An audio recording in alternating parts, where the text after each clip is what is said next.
Bismillahirrahmanirrahim. Assalamualaikum warahmatullahi wabarakatuh.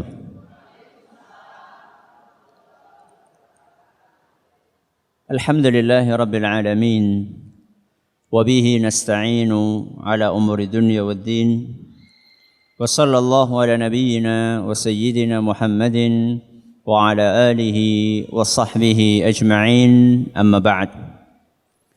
Kita panjatkan puja dan puji syukur kehadirat Allah Subhanahu wa taala. Pada kesempatan pagi yang berbahagia kali ini, kita masih kembali diberi kekuatan, kesehatan, hidayah serta taufik dari Allah Jalla wa Ala, sehingga kita bisa kembali menghadiri pengajian rutin Jumat pagi di Masjid Agung Darussalam Purbalingga. Kita berharap semoga Allah Subhanahu wa taala berkenan untuk melimpahkan kepada kita semuanya ilmu yang bermanfaat sehingga bisa kita amalkan sebagai bekal untuk menghadap kepada Allah Jalla wa Ala. Amin. Salam dan salam semoga senantiasa tercurahkan kepada junjungan kita Nabi besar Muhammad sallallahu alaihi wasallam, pada keluarganya, sahabatnya, dan umatnya yang setia mengikuti tuntunannya hingga di akhir nanti. Para hadirin dan hadirat sekalian yang kami hormati dan juga segenap pendengar Radio Insani 88.8 FM di Purbalingga, Purwokerto, Banyumas, Banjarnegara, Cilacap, Wonosobo, Kebumen dan sekitarnya, serta para pemirsa Yufid TV, Niaga TV, dan Uthman TV yang mudah-mudahan senantiasa dirahmati oleh Allah Azza wa Jal. Rindu. Kenapa? Rindu. Pernah enggak jenengan merasa rindu? Pernah. Rindu siapa? Rindu istri.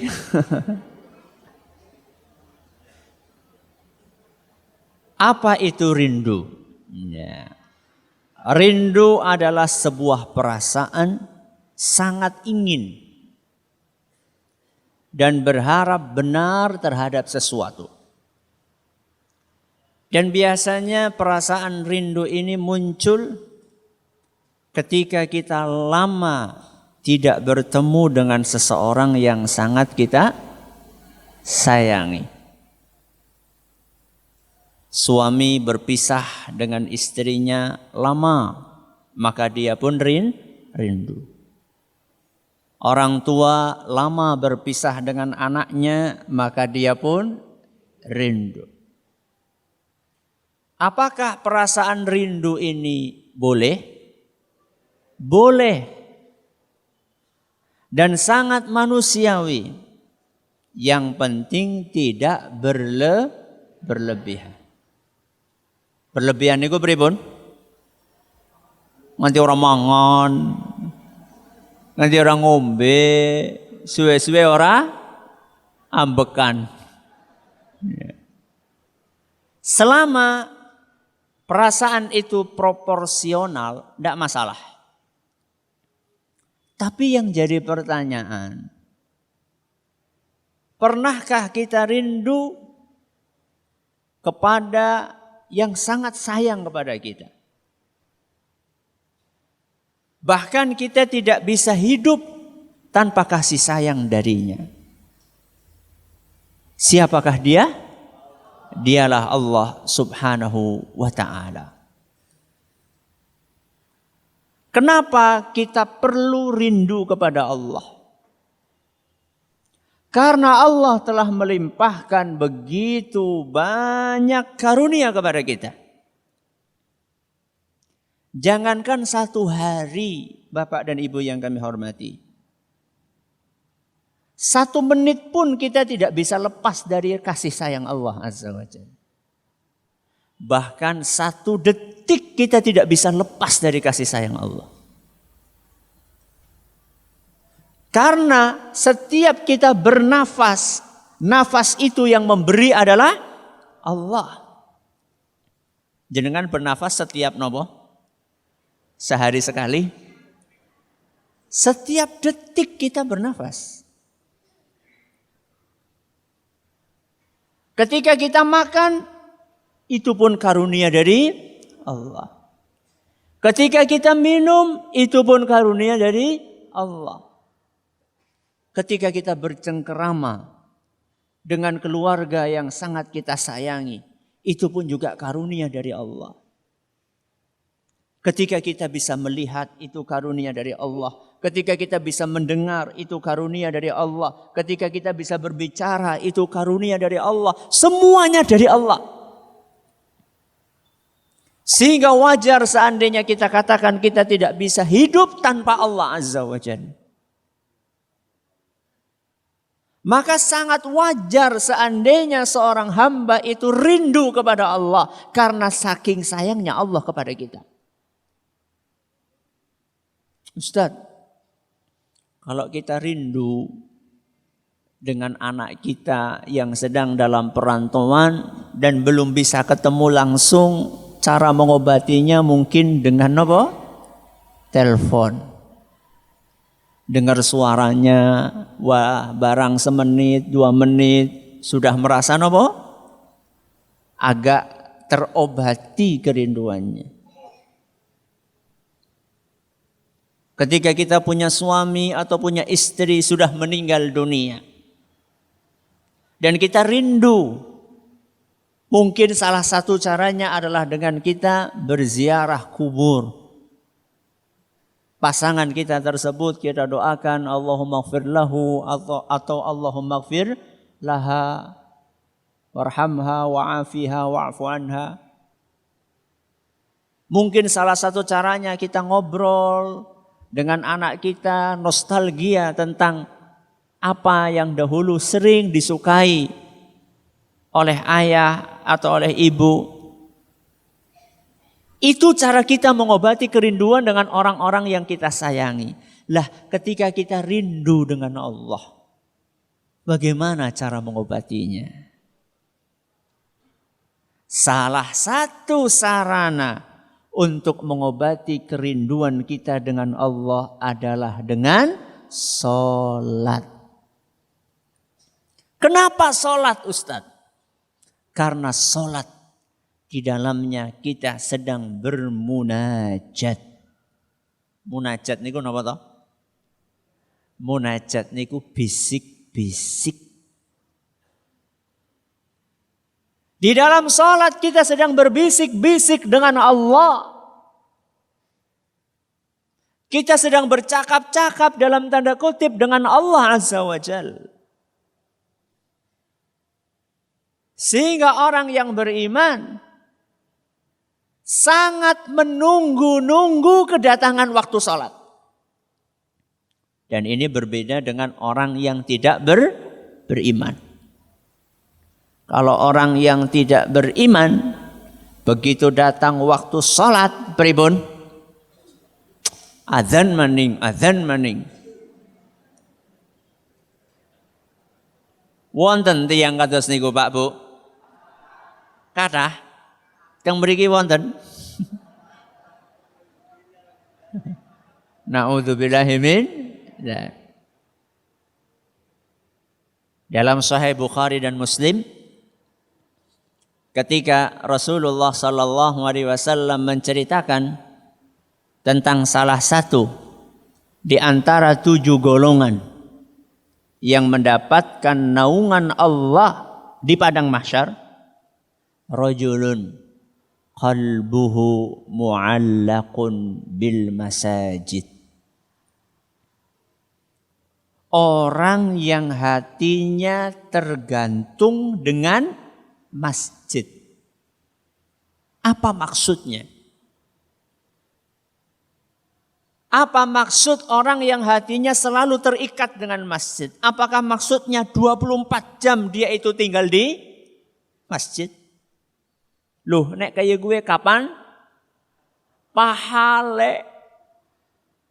Kapan bekerjanya? 24 jam tinggal di masjid, kecuali saat i'tikaf, itu lain masalah. Tapi ya apa i'tikaf terus? Kapan kita mendidik anak kita? Kapan ibu melayani suaminya? Maksud dari hadis orang yang hatinya selalu terikat dengan masjid, maksudnya adalah selalu merindukan masjid. Walaupun dia pulang ke rumah, hatinya ini tetap gumantung kepada masjid.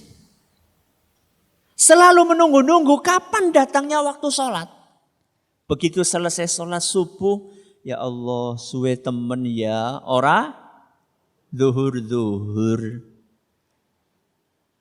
Begitu selesai sholat zuhur, dia menunggu-nunggu, menanti-nanti kapan ya datangnya waktu sholat asar.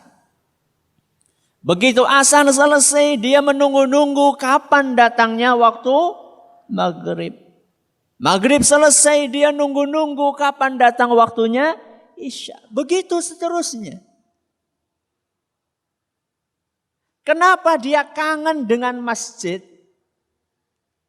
Karena ketika dia masuk masjid, dia sholat, dia sedang berdua-duaan dengan Allah Azza wa Jalla. Dia merasa nyaman dan terhibur dengan sholatnya. Dan itulah yang digambarkan oleh Nabi kita Muhammad sallallahu alaihi wasallam. Dalam sebuah hadis yang diriwayatkan oleh Imam An-Nasa'i. Dan hadis ini nyatakan sahih oleh Imam Al-Hakim, Imam Ad-Diya Al-Maqdisi dan Syekh Al-Albani. Rasulullah sallallahu alaihi wasallam bersabda, "Ju'ilat qurratu 'aini fis shalah." Hiburanku adalah sholat. Coba angkat tangan yang hiburannya sholat. Alhamdulillah. Ya mawi-mawi Ustadz, ana sing hiburane sinetron. Ana sing hiburane badminton. Ana sing hiburane mancing.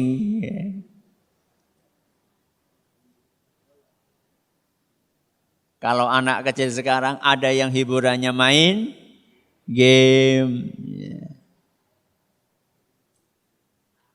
Rasulullah SAW hiburannya apa? Salat. Makanya ketika Rasulullah SAW dirundung masalah, beliau gundah gulana. Kalau bahasa anak muda sekarang apa? Galau. Fazi'a ila shalah. Maka beliau cepat sholat. Begitu sholat, masalah-masalah tersebut lupa.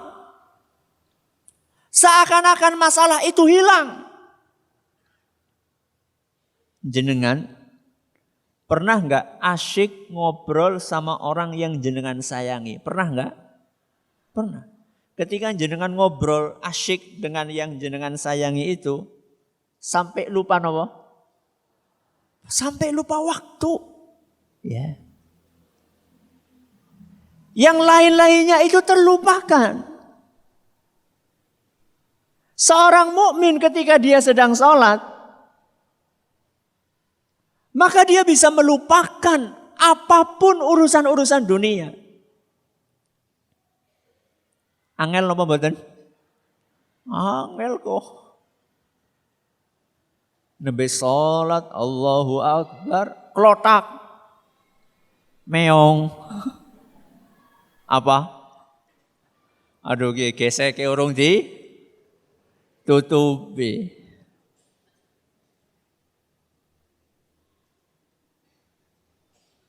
Banyak orang mengeluh, kenapa saya gak bisa khusyuk dalam sholat? Salah satu penyebabnya adalah karena kita belum menikmati sholat kita. Sementara ini sholat yang kita lakukan ini sering kita anggap sebagai beban.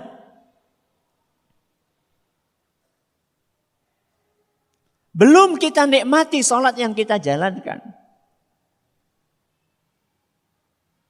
Bagaimana supaya sampai ke level tersebut, sampai ke makom menikmati sholat? Proses. Segala sesuatunya butuh apa? Proses, butuh latihan. Dengan menghadirkan perasaan bahwa kita ketika sedang sholat, sejatinya kita sedang bermunajat, sedang bercakap-cakap dengan Allah. Dan memang betul kita sedang bermunajat dan bercakap-cakap dengan Allah. Setiap ayat dari surat Al-Fatihah yang kita baca direspon oleh Allah Subhanahu wa taala. Di dalam Sahih Muslim, Nabi kita sallallahu alaihi wasallam bercerita, Allah Subhanahu wa taala berfirman, "Idza qala al-'abdu alhamdulillahi rabbil alamin, qala Allah taala hamidani 'abdi." Ketika kita di dalam salat membaca alhamdulillahi rabbil alamin, napa artinya? Segala puji bagi Allah. Saat itu Allah langsung menjawab, hamidani abdi. Hambaku sedang memujiku. Allah langsung respon bacaan yang kita ucapkan tersebut. Dilanjutkan. Wa idza qala ar-rahmanir rahim qala Allah ta'ala athna 'alayya 'abdi. Ketika kita membaca ayat selanjutnya, napa? Ar-Rahmanir Rahim, yang Maha Pengasih lagi Maha Penyayang. Maka Allah akan menjawab, athna 'alayya 'abdi, hambaku sedang memuliakanku. Ayat berikutnya, wa idza qala maliki yaumiddin qala majjadani 'abdi. Seandainya kita membaca maliki yaumiddin, penguasa hari pembalasan, hari kiamat, maka Allah akan menjawab, majjadani 'abdi, hambaku sedang mengagungkan diriku. Ayat selanjutnya, wa idza qala iyyaka na'budu wa iyyaka nasta'in. Ketika kita membaca ayat iyyaka na'budu wa iyyaka nasta'in, apa artinya? Hanya kepadamu ya Allah kami beribadah, dan hanya kepadamu kami minta pertolongan. Allah akan menjawab, hadza baini wa baina 'abdi wa li 'abdi ma sa'al. Ini adalah urusan antara aku dan hambaku. Dan apapun yang diminta oleh hambaku akan kuberi. Allahu Akbar. Ini janji dari siapa? Dari Allah Subhanahu wa ta'ala. Karena hamba tersebut sudah mengaku bahwa dia tidak punya sesembahan kecuali Allah. Tidak punya tempat minta pertolongan kecuali Allah. Pengakuan dari hamba ini dihargai oleh Allah. Maka Allah mengatakan, wali abdi ma sa'al, apapun yang diminta oleh hambaku akan kukabulkan. Makanya habis itu apa yang kita baca? Ihdinas siratal mustaqim. Tunjukkan aku jalan yang lurus. Siratal ladzina an'amta alaihim. Yaitu jalannya orang-orang yang mendapatkan karunia dari Allah. Ghairil maghdubi alaihim waladdallin. Bukan jalannya orang-orang yang dimurkai oleh Allah. Dan juga bukan jalannya orang-orang yang tersesat. Ketika kita membaca ayat tersebut, Allah akan merespon hadza li'abdi. Ini jatahnya hambaku. Wa li'abdi ma sa'al. Dan hambaku akan kuberi sesuai dengan permintaannya. Hadis sahih riwayat Muslim. Ini loh dialog. Ini loh obrolan. Ini loh bercakap-cakap dengan Allah Subhanahu wa ta'ala. Makanya ketika sholat orang sah kesusu. Anak apa kesusu? Kayak dioyok. Nopo? Ada apa terburu-buru? Warattilil Qur'ana tartila. Bacalah Al-Quran dengan tartil. Tartil niku nggih alon-alon ayat per ayat, tajwid sing bener, rasa kesusu. Salat niku dinikmati. Selama-lamanya kita salat, pinten menit sih? Wonten sing natos salate sejam? Iya Ustaz, traweh.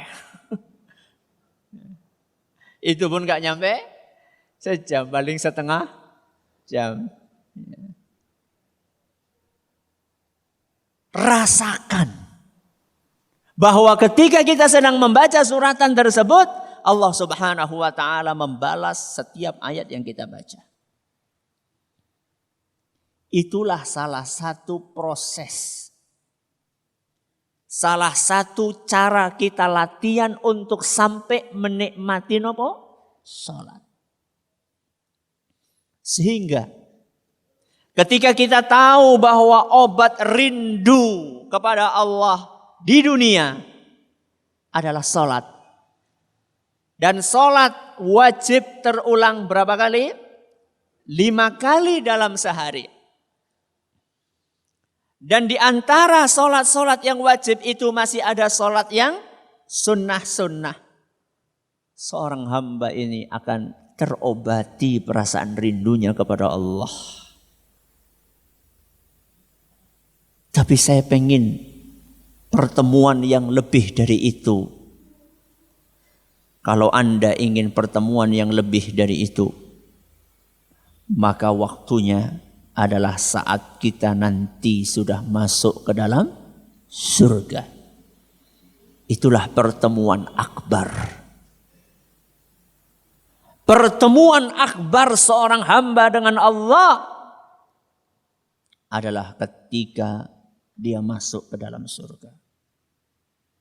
Wujuhun yawma idzin nadhirah ila rabbiha nadhirah. Wajah orang yang beriman nanti di hari kiamat di surga akan berseri-seri, akan bersinar-sinar, akan ceria, akan bahagia, akan senang. Kenapa? Ila rabbiha nadhirah. Karena dia akan melihat Allah Azza wa Jalla. Dan tidak ada kenikmatan yang lebih dahsyat dibandingkan kenikmatan melihat wajah Allah Azza wa Jalla.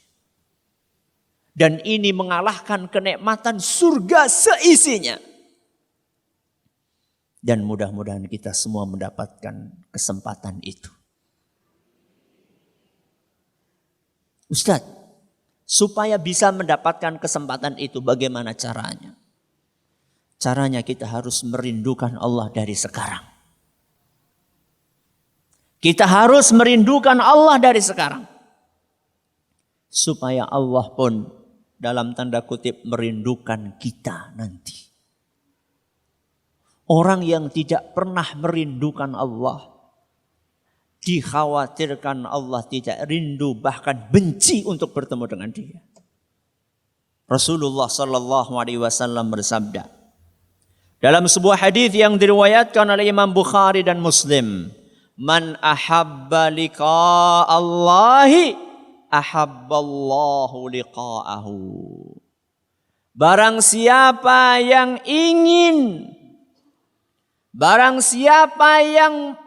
menyukai perjumpaan dengan Allah, maka Allah pun akan menyukai perjumpaan dengannya. Jadi kalau kita rindu ketemu sama Allah, Allah pun akan apa? Rindu ketemu dengan kita. Sebaliknya, wa man kariha liqa Allahi karihallahu liqa'ahu. Barang siapa yang benci, tidak suka ketemu dengan Allah, maka Allah pun tidak suka dan benci ketemu dengan orang tersebut. Na'udzubillahi min dzalik. Siapakah orang yang rindu? Siapakah orang yang benci? Ketika kita akan ketemu dengan Allah, pertemuan akbar, mau tidak mau kan harus apa dulu? Mati dulu. Betul? Ya orang mati kepriwe arep mlebu surga. Saya tanya, ada enggak di antara kita yang rindu mati? Angkat tangan. Angkat tangan. Mboten wonten. Semua dari kita tidak suka mati. Buktinya apa? Ketika kita lagi ngobrol, enak-enak lagi ngobrol, tahu-tahu ada yang nimbrung. Begitu nimbrung ngomong masalah apa? Mati. Kepriwe? Aja ngomong mati lah. Sing liyane bae. Itu menunjukkan bahwa aslinya kita itu enggak suka mati. Maka Aisyah radhiyallahu anha, istri Nabi kita Muhammad sallallahu alaihi wasallam, bertanya kepada Rasulullah SAW, ya Rasulullah, inna lanakrahul maut. Wahai Rasul, semua dari kita ini gak suka mati. Tadi kan dikatakan siapa yang benci, tidak suka ketemu sama Allah, maka Allah tidak suka dengan dia. Kita kan gak suka mati. Sedangkan untuk ketemu sama Allah harus apa dulu? Mati dulu. Loh berarti nanti kita gak termasuk, bisa-bisa kita termasuk dalam kategori orang yang tidak suka ketemu dengan Allah. Nanti Allah gak suka ketemu dengan kita. Wahai Rasul, ini bagaimana maksudnya? Maka kemudian Nabi kita sallallahu alaihi wasallam menjelaskan, laisa dzaki. Bukan itu yang dimaksud wahai Aisyah. Bukan itu yang dimaksud. Walakinnal mu'min idza hadarahul mautu busyira biridwanillahi wa karamatihi. Orang yang beriman,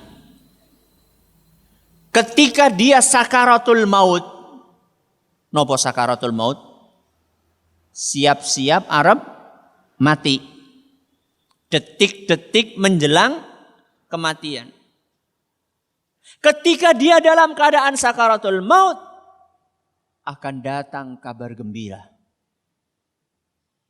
yang mengabarkan kepada mukmin tersebut bahwa engkau akan mendapatkan ridho dari Allah dan karunia darinya. Apa maksudnya karunia di sini? Surga. Innal ladzina qalu rabbuna Allah tsumma istaqamu tatanazzalu alaihimul malaikatu alla takhafu wa la tahzanu. Innal ladzina qalu rabbuna Allah. Mereka yang mengatakan Tuhan kita adalah Allah. Cukup? Mboten. Tsumastaqamu. Kemudian apa? Istiqamah. Syaratnya apa? Istiqamah. Kudu salat sepisan prai seminggu. Salat seminggu prai sebulan. Salat sebulan prai setahun. Bukan itu. Salat terus. ngaji terus, zikir terus, baca Quran terus, ibadah terus. Sampai kapan? Nanti mati. Gue nembe mandek. Sering saya sampaikan, ibu-ibu, bapak-bapak yang rajin hadir pengajian, kadang-kadang oleh tetangganya diomong, ngaji bae Pak, nganti kapan? Jawabnya pripun Pak? Nganti mati. Urung mati ya urung mandek. Istiqamah. Innal ladzina qalu rabbuna Allah tsumma istaqamu. Orang-orang yang mengikrarkan Rabb kita, Tuhan kita adalah Allah, kemudian dia mau istiqamah, tatanazzalu alaihimul malaikah. Ketika dia sedang sakaratul maut, malaikat-malaikat akan turun menemani hamba yang beriman tersebut. Alla takhafu wa la tahzanu. Tidak usah engkau merasa takut. Tidak perlu engkau merasa sedih. Tidak usah takut dengan masa depanmu. Karena di hadapanmu ada surga. Dan tidak perlu khawatir merasa sedih dengan keluarga yang engkau tinggalkan, anakmu, istrimu, suamimu. Sesungguhnya mereka nanti akan dirawat oleh Allah Subhanahu wa taala. Lepaskan beban-beban itu semua. Allah takhafu wa la tahzanu. Wa abshiru bil jannatil lati kuntum tu'adun. Kami diutus oleh Allah untuk membawa kabar gembira bahwa engkau akan mendapatkan surga yang sudah Allah janjikan untukmu. Orang yang beriman itu ketika sakaratul maut sudah dikabari bahwa kamu bakalan masuk surga. Maka apa perasaan orang yang beriman? Falaisa syai'un ahabba ilaihi mimma amamahu. Maka saat itu perasaannya tidak ada satupun yang lebih dia sukai. Tidak ada satupun yang lebih dia rindukan. Melebihi apa yang akan dia dapatkan setelah meninggal dunia. Napa niku? Surga. Saat itulah ahabba liqa Allah. Saat itulah dia ingin ketemu dengan Allah. Suka ketemu dengan Allah. Rindu ketemu dengan Allah. Fa ahabballahu liqa'ahu. Maka Allah pun rindu ingin ketemu dengan dia. Itu maksudnya. Jadi bukan merindukan kematian, tapi merindukan surga. Karena dia orang beriman. Dia wong sing beriman. Kebalikannya berarti apa? Orang kafir yang tidak beriman. Nabi SAW melanjutkan sabdanya, wa innal kafira. Adapun orang kafir, idza hudira busyira bi'adzabillahi wa uqubatihi. Adapun orang kafir, saat dia sakaratul maut, maka malaikat-malaikat akan datang untuk memberikan ancaman kepada orang tersebut. Bahwa setelah mati ini, engkau akan mendapatkan azab. Engkau akan dihukum oleh Allah. Disebutkan dalam hadis riwayat Ahmad. Dan hadis itu dinyatakan sahih oleh Imam Al-Hakim seingat saya dan oleh Syekh Al-Albani. bahwa malaikat-malaikat itu berwajah hitam kelam.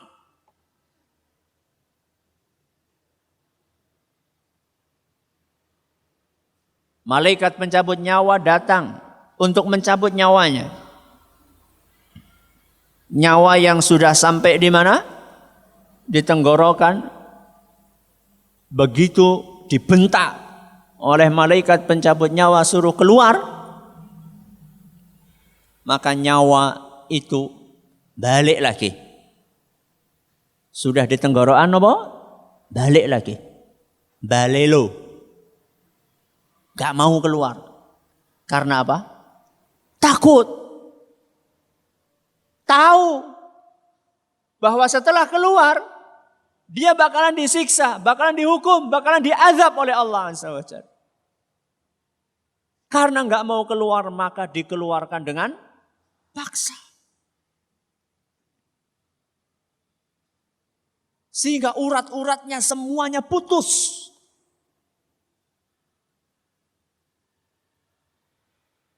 Dalam kondisi ketakutan seperti itu, maka apa perasaan yang muncul di dalam hatinya? Falaisa syai'un akraha ilaihi mimma amamahu. Tidak ada sesuatu yang lebih dia benci dibandingkan apa yang akan menimpanya setelah dia mati. Napa niku? Azab.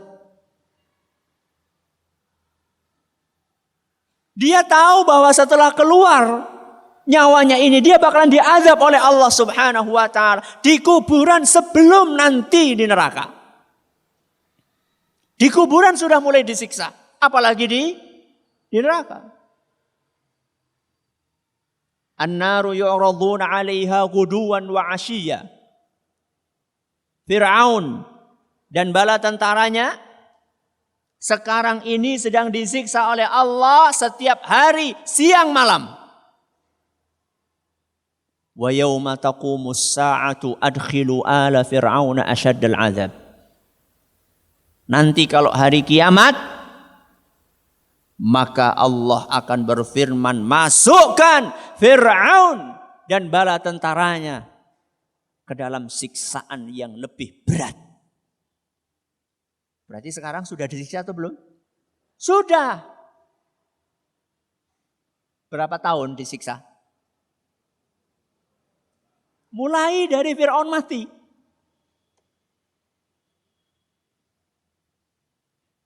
Maka orang kafir tersebut bagaimana dia akan tidak takut dengan apa yang akan dia hadapi setelah kematian.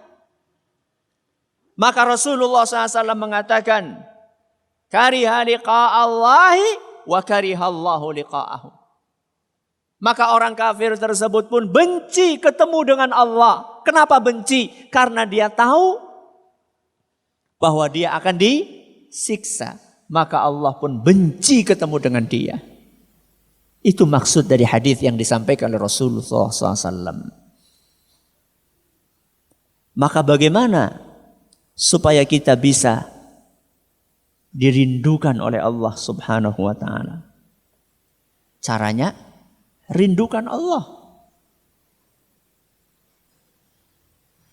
Jenengan rindu Allah napa mboten? Buktine napa? Nah, gue kudu wonten napa? Kudu wonten buktine. Nah, nek masalah ngaku rindu ya kabeh-kabeh rindu. Tapi kan harus ada buktinya. Buktinya apa? Salat. Salatnya bepek apa? Bolong-bolong. Insya Allah Ustadz berusaha untuk istiqamah. Mudah-mudahan kita termasuk hamba-hamba Allah yang dirindukan untuk bertemu dengannya. Wallahu ta'ala a'lamu bissawab. Ada pertanyaan? Silahkan bisa disampaikan.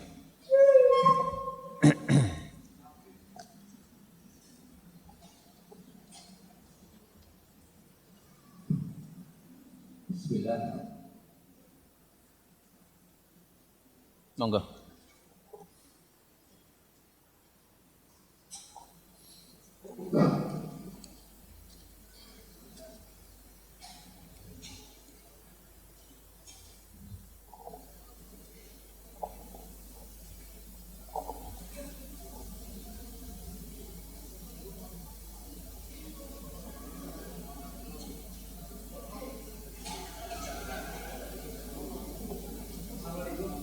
Waalaikumsalam warahmatullahi wabarakatuh.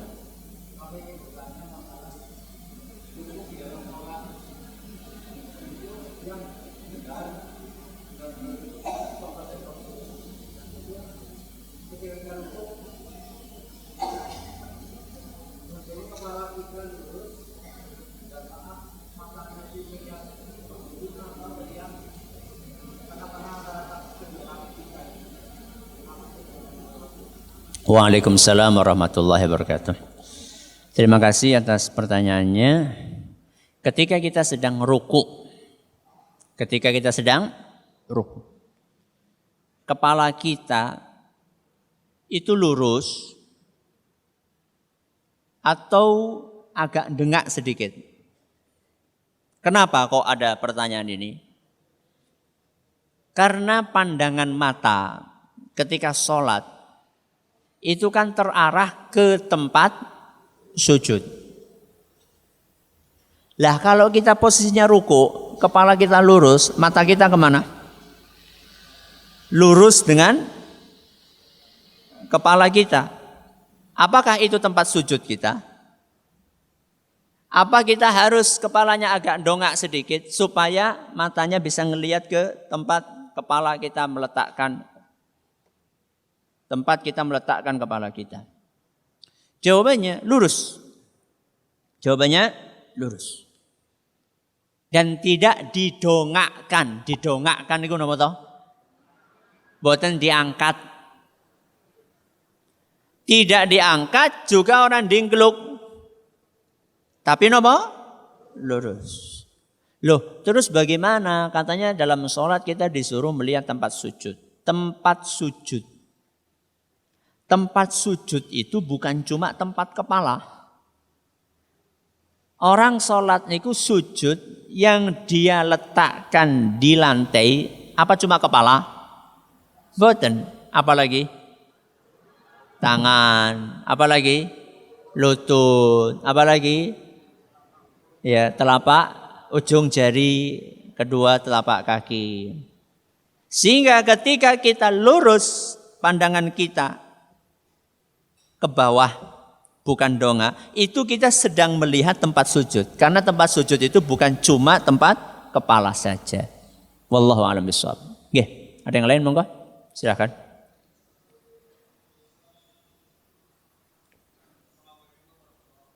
Waalaikumsalam warahmatullahi wabarakatuh.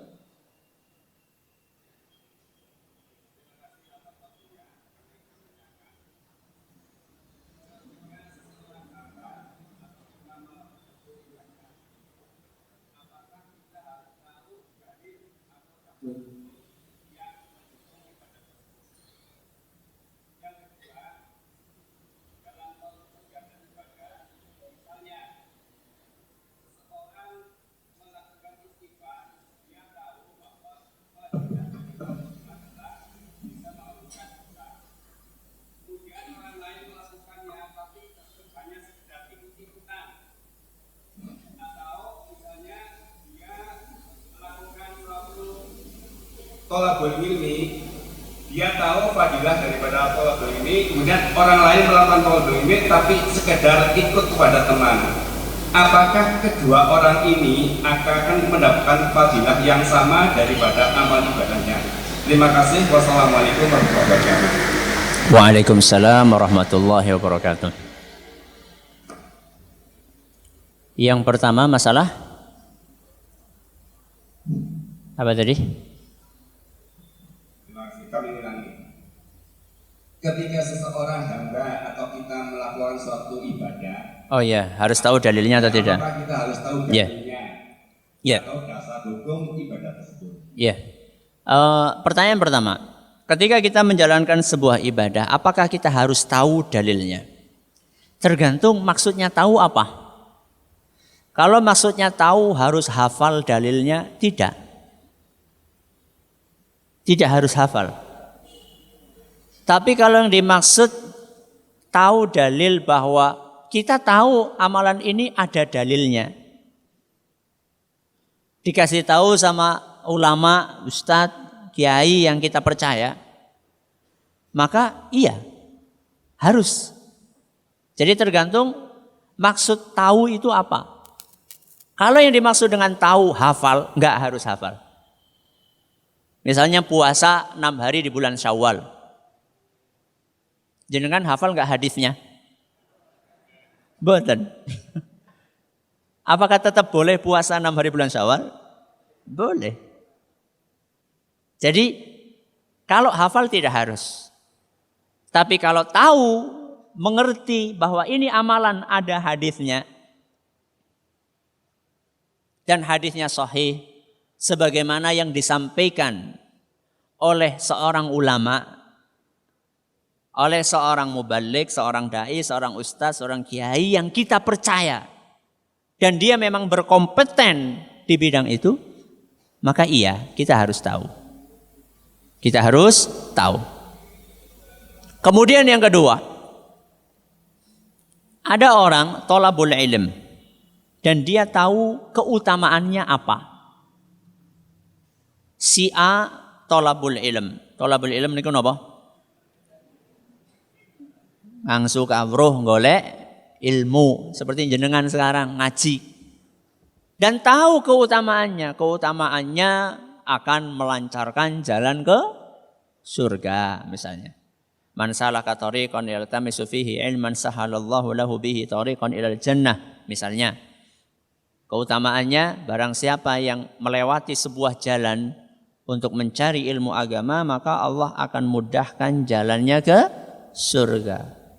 Si A ngaji dan dia tahu bahwa ngaji ini keutamaannya akan mengantarkan ke surga. Si B orang lain ikut ngaji tapi dia tidak tahu keutamaannya, mung melu-melu. Mung apa? Melu-melu. Diajak sama temennya. Ki anu angkote isi anak 01. Eman-eman. Ngene yuk melu sisan. Aduh nyung arep belanja loh. Yung kok kan bisa bar ngaji. Priwe ya, aku ora nggawa buku, ora apa-apa sih penting ngaji. Engko nang kana kan anak kertase. Akhirnya dia ikut. Apakah pahalanya sama antara si A dengan si B? Ya tidak sama. Besar yang mana? Si A. Tapi apa si B dapat pahala? Ya dapat. Insya Allah. Disebutkan dalam sebuah hadis bahwa malaikat lapor kepada Allah Azza wa Jalla bahwa ada orang lagi ngumpul-ngumpul ngaji. Dilaporkan kepada Allah dan Allah tanpa laporan malaikat juga sudah tahu gitu loh. Malaikat lapor, ya Allah ini ada orang lagi pada duduk-duduk ngaji. Maka Allah pun berfirman, "Ushidukum anni qad ghafartu lahum." Wahai para malaikatku, kalian jadi saksi ya. Orang yang pada ngaji itu semuanya sudah aku ampuni dosanya. Masya Allah. Ini salah satu keutamaan ngaji. Diampuni apa? Dosa-dosanya.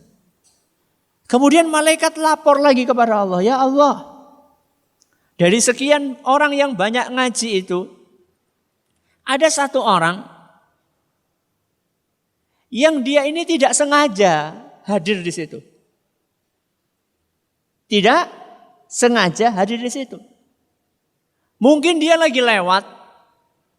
Kemudian kayak jadi rame temen dia motor akeh temen ana suara apa kayak. Apa ana bagi-bagi sembako apa ya? Maka dia pun ikut apa? Ngaji di situ. Ya Allah, ini ada satu orang, dia nggak sengaja hadir ke situ. Masa juga akan mendapatkan ampunan? Masa juga akan diampuni? Wong nggak sengaja kok. Apa kata Allah Subhanahu wa taala? Apa firman Allah Azza wa Jalla?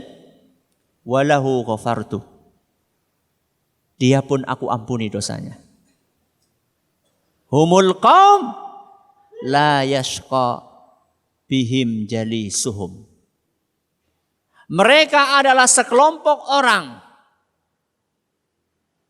yang tidak akan pernah rugi setiap orang yang mau duduk bersama dengan mereka. Orang ana rugine melu napa? Ngaji. Walaupun karo ngantuk-ngantuk. Syukur-syukur orang ngantuk. Jadi, wah Ustadz iki ngesuk ngantuk bae. Bukan. Ya. Apalagi kalau ikhlas. Nggih, mulane nek ngaji niku niate senes reuni. Ketemu kanca pensiunan.